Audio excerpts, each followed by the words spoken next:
ETV life ఆధ్యాత్మిక్ channel ప్రేక్షకులందరికీ స్వాగతం సుస్వాగతం. ఈరోజు ఎపిసోడ్లో దివ్యమైన అంశం, కృషి ఉంటే మనుషులు ఋషులు అవుతారు అనే దాని గురించి మనం తెలుసుకుందాం.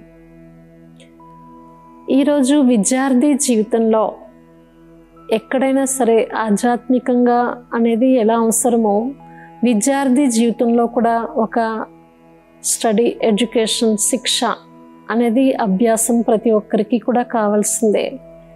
కానీ ఈరోజు సాధారణ కుటుంబంలో మధ్య తరగతిలో ఒక మంచి స్థాయిలో ఉత్తీర్ణులు కావాలి అంటే కొంచెం చాలా కష్టపడేది అవసరం ఉంది.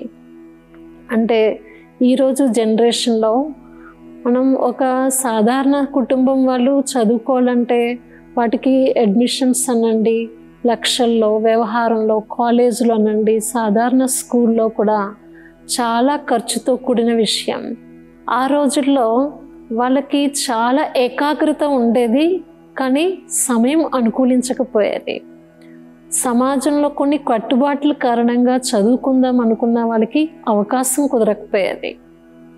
కానీ ఈరోజు ఎలాంటి వాచ్మెన్ పిల్లలైనా కానీ, సాధారణ పని చేసుకుంటున్న, ఎలాంటి పొలం పని చేసుకున్న వాళ్ళైనా తన కుమారులు మాత్రం, పిల్లలు మాత్రం వారసులు ఒక మంచి ఎడ్యుకేషన్ పొందాలి, మంచి స్థాయిలో చదవాలి అని దూరదేశాలు పంపించి మంచిగా ఖర్చు పెట్టి కూడా చదివిస్తున్నారు. కానీ ఇలాంటి చదువులు మరి మనం ఎంతవరకు కష్టపడి ఏకాగ్రతని లక్ష్యంతో చేరుకోగలుగుతున్నారు అనేది ఇందులో మనకి కృషితో కూడినటువంటి విషయం. అంటే సాధనాలే కాకుండా ఎన్నో రకాలుగా మనకి అవకాశం కుదిరినప్పటికీ కూడా మనసుని ఏకాగ్రం చేసే లక్ష్యంలో అందులో సాధన చేయవలసింది కావాల్సింది. అందుకే ఈరోజు ముఖ్యంగా మనం తెలుసుకోవాల్సింది, ఎందులోనైనా సరే కష్టపడితే ఎప్పటికైనా సాధ్యం. మనం చేసిన పని, పెట్టిన విత్తనం ఊరికే పోదు అంటారు. అలా మనం ఏ రకంగా అయినా సరే ఏదైతే కష్టపడతామో, ఈరోజు మనం చరిత్రలో చూస్తున్న మహనీయులు ఎందరో మహనీయులనండి సాధారణ కుటుంబం నుంచి వచ్చినప్పటికీ కూడా అంత ఉన్నత స్థాయిలో వాళ్ళు కష్టపడి రాత్రి పగలు ఒక లక్ష్యాన్ని పెట్టుకుని మనకి ఉత్తీర్ణులై చూపించింది చూస్తూనే ఉన్నాం. అలా ఒక సాధారణ కుటుంబంలో ఒక అమ్మాయి నిరుపేద కుటుంబంలో ఆదర్శంగా మనము తెలుసుకోవాల్సిన ఒక సరస్వతి పుత్రిక. అమ్మాయి 10వ తరగతిలో ఒక మంచి ఉన్నత స్థాయిలో వచ్చింది, ఉన్నతమైన ఉత్తీర్ణులై మార్కులు సంపాదించింది. అయితే తన తండ్రి తనకి చెప్పాడు, ఎప్పుడైతే నువ్వు 10వ తరగతిలో ఉన్నత స్థాయిలో వస్తావో నీకు మంచి పెద్ద హోటల్ తీసుకెళ్ళి నీకు దోశ తినిపిస్తాను అంటాడు. అయితే ఆ అమ్మాయి నిజంగానే మంచి మార్క్స్ తెచ్చుకుంది, ఉన్నత స్థాయిలో పాస్ అయింది. తండ్రి కూతుర్లు ఒక హోటల్కి వెళ్ళారు. హోటల్లో కుర్చీలో ఇద్దరు కూర్చోకనే ఒక వెయిటర్ వచ్చారు. 2 మంచినీళ్ళు గ్లాసులు తీసుకుని వచ్చి, ఏం కావాలి, మీకు ఏం తెప్పించాలి చెప్పండి అంటే, మా అమ్మాయి ఈరోజు 10వ తరగతిలో మంచి స్థాయిని పొందింది మార్క్స్ తోటి, అందుకోసం నేను హోటల్లో ఒక దోశ తినిపిస్తానని చెప్పాను, ఈ అమ్మాయికి తీసుకురండి అని చెప్తాడు. మరి మీకోసం ఏం కావాలి అని అడుగుతాడు వెయిటర్. కానీ నా దగ్గర అమ్మాయి కోసం మాత్రమే దోశ తెప్పించడానికి డబ్బులు మాత్రమే ఉన్నాయి, నా దగ్గర ఇంకా వేరే ఏమీ లేవు, కనుక నాకు అవసరం లేదు, అమ్మాయి కోసం తీసుకురండి అంటాడు. అయితే ఆ వెయిటర్ యొక్క మనసు చాలా ఇదిగా అనిపించి యజమాని దగ్గరికి వెళ్తాడు.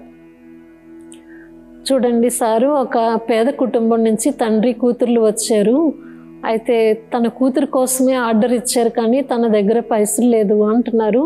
కానీ ఇద్దరికి కూడా నేను ఈరోజు మంచి కడుపు నిండా భోజనం పెట్టి పంపించాలనుకుంటున్నాను, ఇందులో నాకు కూడా ఈరోజు పైసలు లేవు, కానీ నా జీవితంలో వచ్చేటువంటి మనీని కట్ చేయండి, వాళ్ళిద్దరికీ భోజనం మంచిగా ఇప్పించండి అని యజమానిని అడుగుతాడు వెయిటర్. అయితే యజమాని మనసు కూడా చాలా ఇదిగా అయ్యి, లేదు ఇద్దరికి కూడా నేను వాళ్ళకి పార్టీ ఇప్పిద్దాం అని యజమానియే స్వయంగా వచ్చి వాళ్ళకి మంచి ఆర్డర్ ఇచ్చి భోజనం తెప్పించి అక్కడ కస్టమర్స్ వాళ్ళందరితో కూడా ఒక పార్టీ ఇప్పించి సంతోషంగా ఆనందకరంగా వాళ్ళకి భోజనం తినిపించి తిరిగి ఇంటికి కూడా మళ్ళీ ఒక మంచి స్వీట్స్ ప్యాక్ చేసి పంపిస్తాడు. అలా జరిగిన తర్వాత వెయిటర్ కూడా చాలా ఆశ్చర్యపోయాడు. యజమాని యొక్క మనసు కూడా ఎంత విశాలమైంది, ఎంత మంచిగా వాళ్ళకి ఆనందపరిచి పంపించారు అని. కొన్ని ఏళ్ల తర్వాత ఆ అమ్మాయి ఏదైతే హోటల్లో తిని వెళ్ళిందో కొన్ని ఏళ్ల తర్వాత ఆమె ఐఏఎస్ అయ్యి జిల్లా కలెక్టర్గా అయ్యి ఆ ఊరికి వచ్చిందన్నమాట. అయితే ఏ హోటల్లో తనం తిన్నదో ఆ హోటల్కి అటెండర్ని పంపించి నేను పలానా హోటల్కి జిల్లా కలెక్టర్ వస్తున్నారు అని చెప్పండి, ఒక అల్పాహారం తీసుకుంటారు అని చెప్పండి అని చెప్పింది.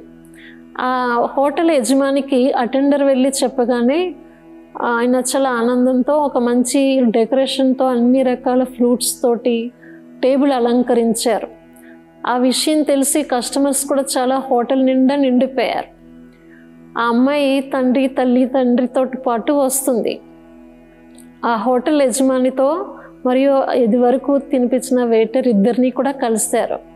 నన్ను మీరు గుర్తుపట్టారా? నేను చిన్నప్పుడు 10వ తరగతి ఉన్నత స్థాయిలో వచ్చి నా తండ్రి ఇక్కడ దోశ తినిపించారు, దానికి మీరు ఇద్దరు కూడా చాలా సంతోషంగా ఆనందంగా మాకు కడుపు నిండా భోజనం పెట్టి పంపించారు.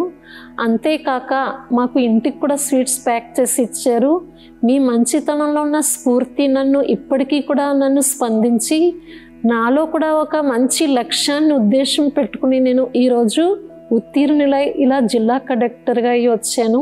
మీ యొక్క రుణం మళ్ళీ తీర్చుకోవాలి అని ఒక మంచి సరస్వతి పుత్రికైన చదువు సంధ్య ఒక స్వభావ మంచి సంస్కారంతో ఆమె నిరుపేద కుటుంబంలో ఒక ఆదర్శవంతంగా తయారై తన యొక్క ప్రేరణని తెలియపరిచింది. అప్పుడు ఆ యజమాని కూడా చాలా సంతోషభరితమై అక్కడ కస్టమర్స్ అందరూ కూడా చప్పట్లు కొట్టి ఆ అమ్మాయికి ఎంతో మంచి సన్మానపరిచి పంపించారు. ఆ విధంగా ఇందులో మనము మనిషిని మనీతోనే కాకుండా మనసుతో చూడాలి ఎలా అనేది మనము గుర్తించాల్సిన విషయం. కొన్ని చోట్ల వాళ్ళు డ్రెస్సింగు, వాళ్ళ యొక్క స్టడీ, సూటు బూటు చూసి మనం రెస్పెక్ట్ ఇస్తూ ఉంటాం.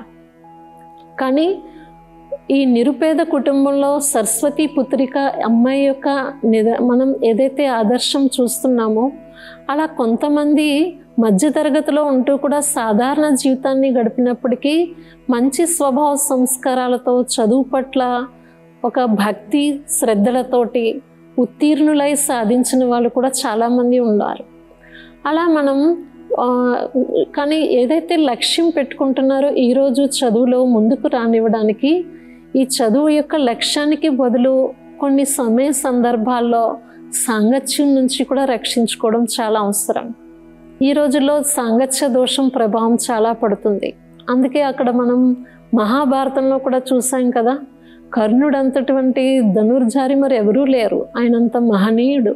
ఒక గురువు యొక్క ఆదర్శాన్ని తీసుకుంటూ తన ఎంతో అర్జునుడికి సముదాయిగా ఆయన భీష్మ పితామహ ఆయనతో కూడా ఆయన యుద్ధం చేయడంలో చాలా విశేష వ్యక్తిగా నిలబడినట్టుగా చూపించారు. అయినప్పటికీ కూడా తనకున్న విద్యలు కేవలం కౌరవ సాంగత్యం కారణంగా అన్ని సందర్భాల్లో తన విద్యలు ఉపయోగపడకుండా అయిపోయినట్టుగా చెప్తాం. అంటే మనము ఎన్ని రకాల విద్యలు నేర్చుకున్నా కానీ, ఎంత ఉత్తీర్ణులైనా కానీ మనం కొన్ని చెడు సాంగత్యంతో చేసినటువంటి చెడు కర్మల యొక్క ప్రభావం మనల్ని కొన్ని ఆశీర్వాదాలకి దూరంగా శాపగ్రస్తులుగా చేస్తుంది. అలా ఎంతోమందిని చూస్తూనే ఉన్నాం. అలా తమకున్న మనస్సు యొక్క ఏకాగ్రతతోని మనం కృషి అంటూ చేస్తే ఎలాంటి రంగాలైనా సరే రానివ్వగలుగుతారు.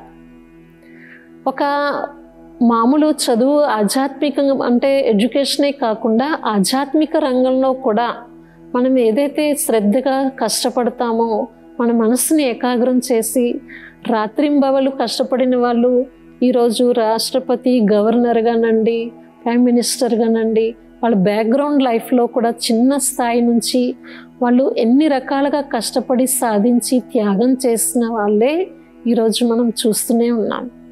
అలా ఇది వాళ్ళకి సాధ్యం కాదు, వీళ్ళకి మాత్రం సాధ్యం కాదు, వీళ్ళకి సాధ్యం కాదు అనుకునేది లేదు. మన మనస్సు దృఢంగా ఉంటే, పట్టుదల ఉంటే ఏదైనా సాధించగలుగుతారు. అందుకే మహాన్ ఋషులు కూడా ఎప్పుడు కూడా తపస్విగా వాళ్ళు అన్నిటినీ త్యజించి అడవుల్లో వెళ్ళి వటవృక్షాల కింద తపస్సు చేసినట్టుగా చూపించారు. కానీ ఆ మహాన్ పురుషులు ఋషుల్లో కూడా సాధించింది ఏంటి? ఏకాగ్రత, రిధి సిద్ధులు, మహామంత్రం, ఒక గురువు పట్ల ఉన్న ఆదరణ. వాళ్ళు గురుమంత్రాన్ని ఉపదేశించారు. ఆ రకంగా ఇక్కడ మనం ఎప్పుడైతే గురువుంక గురు సద్గురు, ఒక స్వయం సర్వోన్నత పరమాత్మని మనం ఎప్పుడైతే ఆదర్శంగా పెట్టుకుంటామో, ఈ ఆధ్యాత్మిక జ్ఞానం ద్వారా పొందేటువంటి శిక్షణ మనకి ఆ శిక్షణతో పాటు ఈ శిక్షణ కూడా డబల్ అన్ని రకాల రూపాల్లో మనకి లాభాన్ని కల్పించేలా చేస్తుంది. అంటే మామూలుగా విద్యార్థి జీవితంలో పొందేటువంటి శిక్షణతో మనం ఈ ఒక్క జన్మలో ఒక మంచి స్థాయిలో ఉత్తీర్ణులై ఒక మంచి శాలరీకి, జాబ్కి యోగ్యులుగా కావచ్చు. కానీ ఆధ్యాత్మిక శిక్షణ ఏదేదైతే ఉందో దీని ద్వారా పొందేటువంటి లాభంతో అనేక జన్మలకి పొందగలుగుతాం. ఇప్పుడు వర్తమానమే కాకుండా ఫ్యూచర్లో అనేక జన్మలకి మనం ఎక్కడున్నా కానీ ఉన్నత స్థాయిలో గౌరవ ప్రతిష్టలతో మర్యాదపూర్వకమైన జీవితానికి యోగ్యంగా కాగలుగుతాం. కనుక ఇది క్షణికము, సదాకాలికము అనేది ఆధ్యాత్మిక శిక్షణ సదాకాలికమైంది. ఆ శిక్షణ కూడా ఈరోజు సమాజంలో గౌరవప్రదమైన జీవితానికి ఎక్కడైనా సరే తప్పనిసరిగా ప్రతి ఒక్కరికి కూడా అవసరమే. కానీ దాని వెనకాల ఒక కృషి అంటూ కావాలి. కృషి అంటే ఈరోజు సిలబస్లో, సబ్జెక్ట్లో చాలా హార్డ్ కూడా అవుతుంది. మరి 24 hours వరకు ఇచ్చేటువంటి హోంవర్క్స్, వీక్లీ టెస్ట్ అనండి, స్కూల్లో టీచర్స్ బర్డెన్స్ అనండి, వాళ్ళు చేసేటువంటి రొటీన్ లైఫ్లో ఎన్నో రకాలుగా వాళ్ళ పట్ల వాళ్ళకు ఉండేటువంటి కష్టం ఉంది, శ్రమదానం అనేది. కానీ దాంట్లో మనము ప్రతి ఫీల్డ్లో, ప్రతి దాంట్లో సబ్జెక్ట్లో మనం ఈజీ గోయింగ్, ఎలా అయితే మనం ఒక సరళ స్వభావంతో ముందుకు వెళ్ళాలి అంటే మనం దాని వెనకాల రాత్రి పగలు అనేది ఒక్కటే ఏకాగ్రతతో లక్ష్యం అంటూ పెట్టుకుంటే తప్పనిసరిగా మనము గమ్యానికి చేరుకోగలుగుతాం. మనం పెట్టుకున్న లక్షణాలని కూడా మనలో ఎలా తెచ్చుకోవాలి అనేది అంతర్గతంగా మనం వ్యవహారిక జీవితంలో గమనిక కావాలి.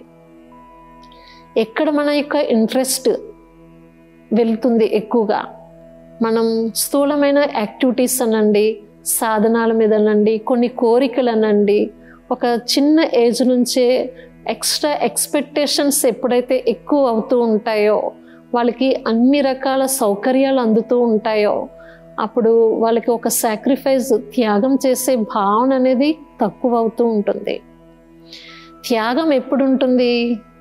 క్షణిక సుఖాల్ని త్యాగం చేయగలిగే శక్తి ఇంటర్నల్గా, అంతర్గతంగా ఒక ఎప్పుడు మరువనటువంటి పరితపన, అంతర్గతంగా లోపల నుంచి వచ్చేటువంటి అవగాహన ఏదైతే వస్తూ ఉంటుందో, ఏదో సాధించాలి, నేను ఏదో పొందాలి, ఏదో సాధించాలి అనే అంతర్గతంగా లోతుగా వచ్చేటువంటి తపన, పరితపన.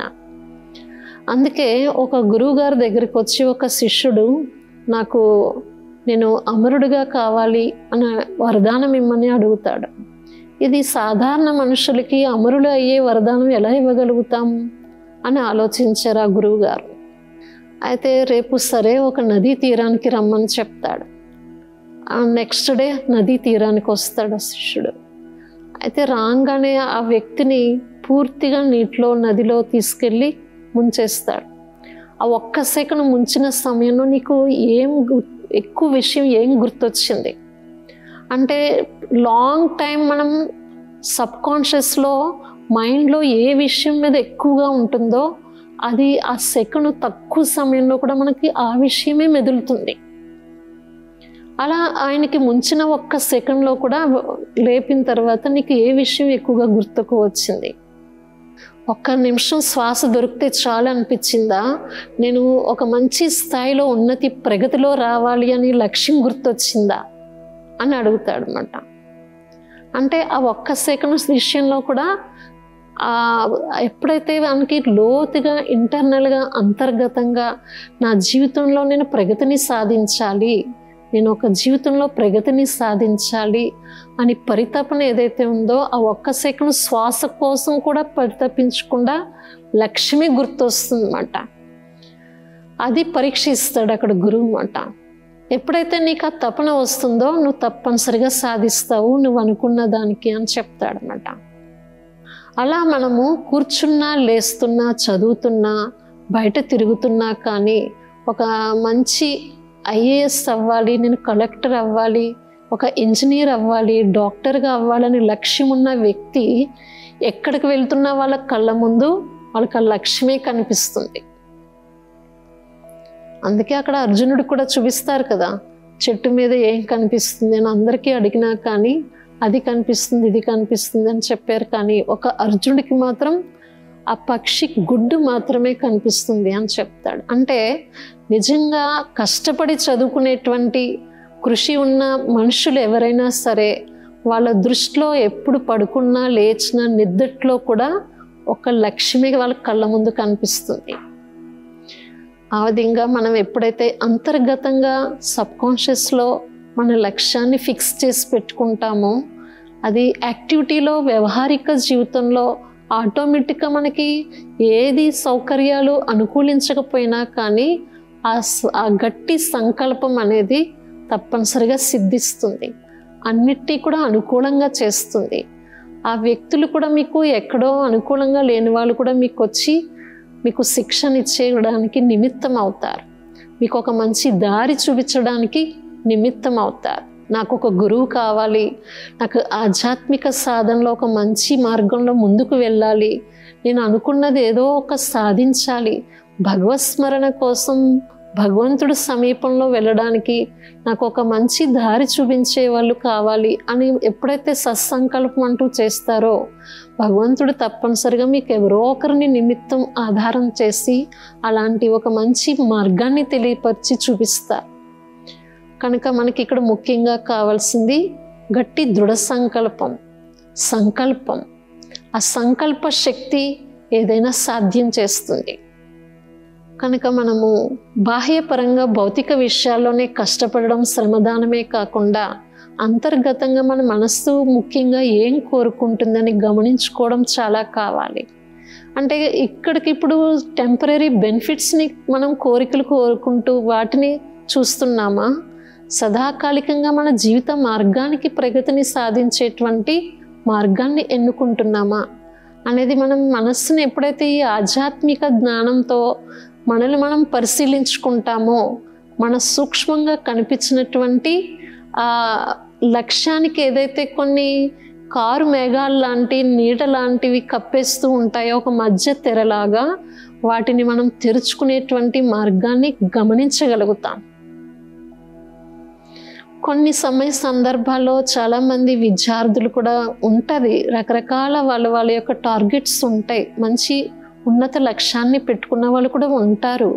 కానీ దానికి తగినటువంటి సాధన కానీ ఆ కృషి కానీ సరైన గైడెన్స్ కానీ దొరకకపోవడంతో ఎక్కడ వేసిన గొంగళి అక్కడే ఉన్నట్టుగా మనం చూస్తూనే ఉంటాం. కానీ వాళ్ళు ఎంతో మంచి ఉన్నత సోపానానికి వెళ్ళేటువంటి కళలు కంటూ ఉంటారు, కానీ కళల్ని నిజం చేసుకుని ఆ స్వప్నాన్ని నిజం చేసుకునేటువంటి ఆ సరైన కృషి అనేది మాత్రం చేయలేకపోతూ ఉంటారు.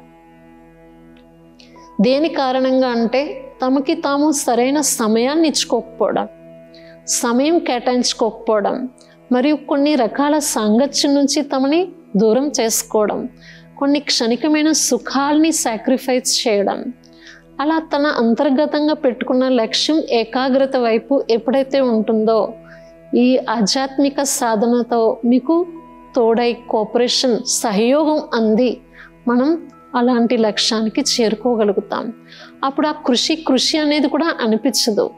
వారు పొందేటువంటి ఆ ప్రగతి సాధనలో పొందే మర్యాదలు, గౌరవ ప్రతిష్టలు, అక్కడికక్కడ ఏదైతే పొందుతూ వచ్చారో ఆ సంతోషం, ఆశీర్వాదాలు, ఆనందం ఆ శ్రమని కష్టాన్ని కూడా మరిపింపచేస్తుంది.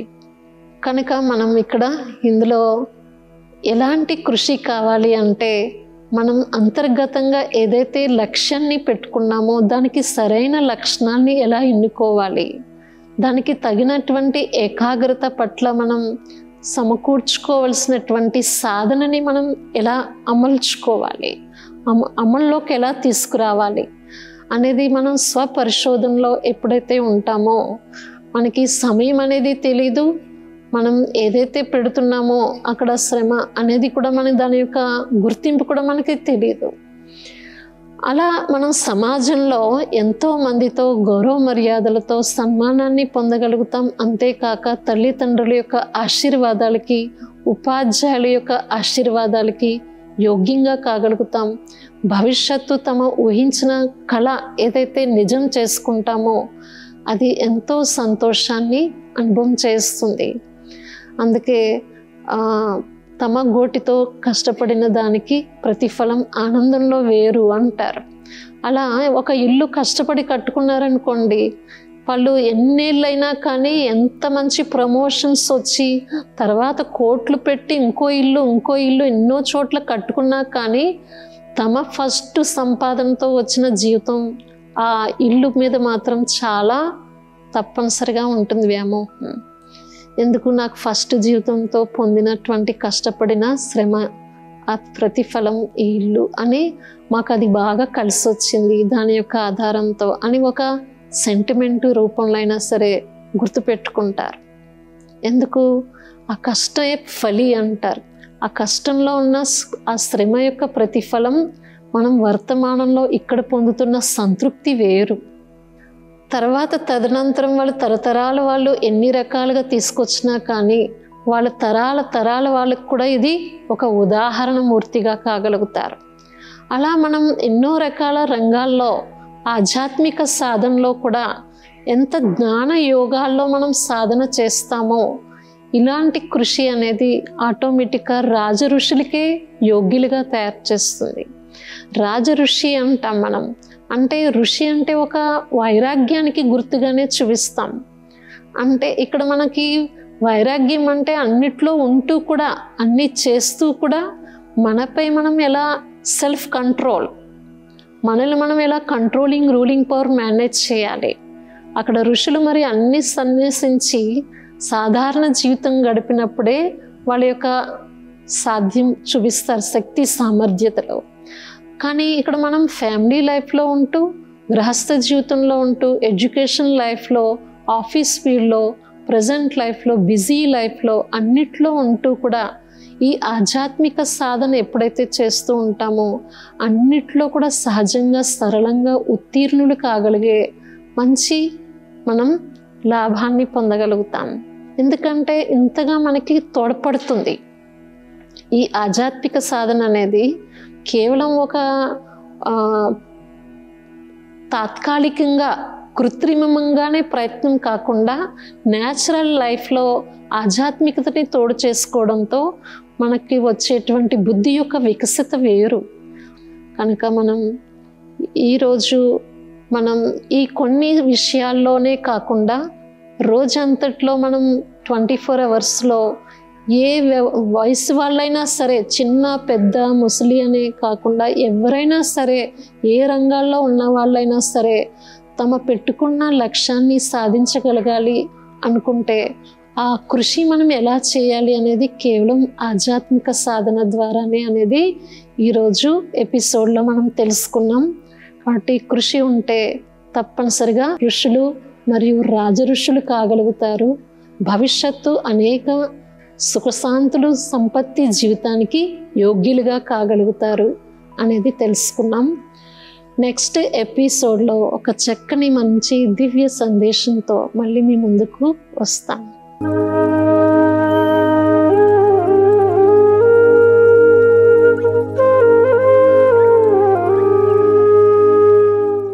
ఈ కార్యక్రమాన్ని తిరిగి చూడాలనుకుంటే www.youtube.com/@ETV Life Spiritual లో చూడవచ్చు.